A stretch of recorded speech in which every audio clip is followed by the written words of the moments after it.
let's take a look at 5 of the top poets of the Renaissance in England. William Shakespeare, often hailed as the most famous poet and playwright in English literature, was born in Stratford-upon-Avon. He was the 3rd child of John Shakespeare, a leather merchant, and Mary Arden, a local landed heiress. Although his exact birth date remains unknown, he was baptized on April 26, 1564. Shakespeare's early education likely included a rigorous study of the Latin classics at the King's New School in Stratford.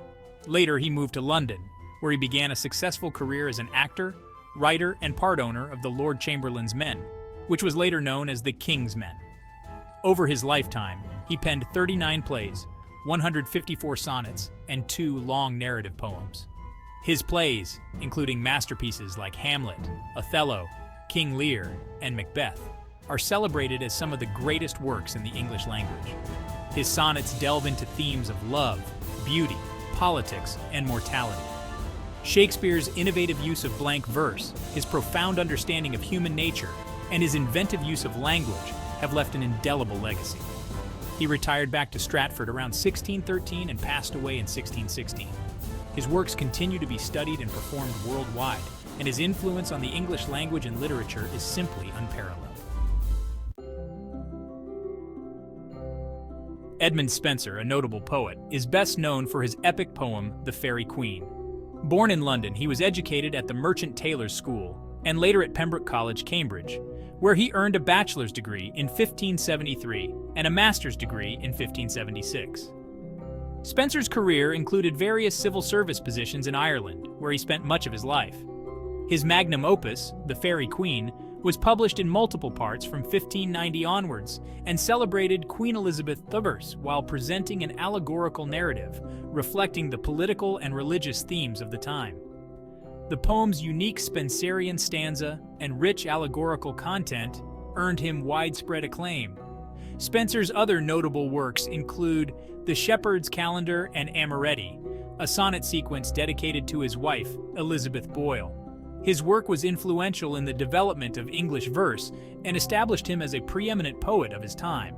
He died in London in 1599 and was buried in Westminster Abbey near Chaucer, marking his significance in English literary history.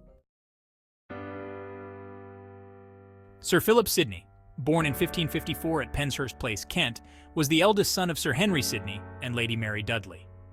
Educated at Shrewsbury School and Christ Church, Oxford, Sidney, though he did not complete his degree, traveled extensively in Europe, absorbing Renaissance humanist ideals. His literary works include Astrophel and Stella, a sonnet sequence inspired by his unrequited love for Penelope Devereux, and Arcadia, a pastoral romance blending prose and poetry. His critical essay, The Defense of Poesy, argues for the value of poetry in society and literature.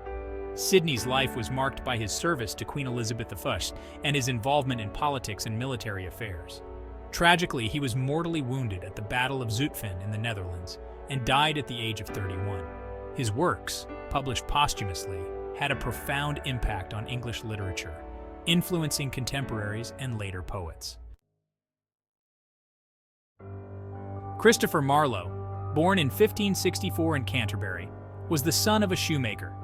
He attended King's School and later Corpus Christi College, Cambridge, where he received his bachelor's and master's degrees. Marlowe's dramatic works, including Dr. Faustus, Tamburlaine, The Jew of Malta, and Edward II, are known for their ambitious protagonists, complex themes, and innovative use of blank verse. His work greatly influenced William Shakespeare and other contemporaries, pushing the boundaries of the traditional medieval stage and helping usher in the Elizabethan era of drama. Marlowe's life was tumultuous and mysterious, marked by accusations of atheism, espionage, and political intrigue. He died under suspicious circumstances at the age of 29, reportedly in a brawl. Despite his short life, Marlowe's contribution to English drama and poetry was significant, establishing him as one of the foremost figures of the English Renaissance.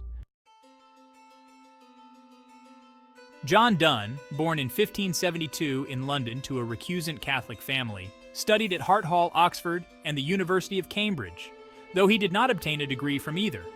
He also studied law at Lincoln's Inn. Dunn's early works, such as satires and songs and sonnets, reflect his witty and often cynical view of love and society. His secret marriage to Anne More, against her father's wishes, led to financial hardship and professional struggle. Despite this, his poetry, including the Holy Sonnets, reveals a deepening engagement with spiritual and religious themes. Ordained in the Church of England in 1615 and later becoming the Dean of St. Paul's Cathedral, Dunn's sermons and religious writings, alongside his poetry, established his reputation as a profound and original thinker. His use of paradox, intricate metaphors, and passionate intensity makes him a central figure in the metaphysical poetry movement. Dunn died in 1631, leaving a lasting legacy in both poetry and prose. As we reflect on the lives and works of these remarkable poets, it becomes clear that their contributions were not only significant in their own time, but continue to influence literature and culture today. From Sidney's poetic defense of creative expression to Marlowe's dramatic innovations and Dunn's metaphysical complexities, each poet brought a unique voice and perspective that transcended their era. Their works, enriched with emotion, intellect, and spirituality, remain enduring treasures of English literature, celebrated for their artistic brilliance and depth of human insight.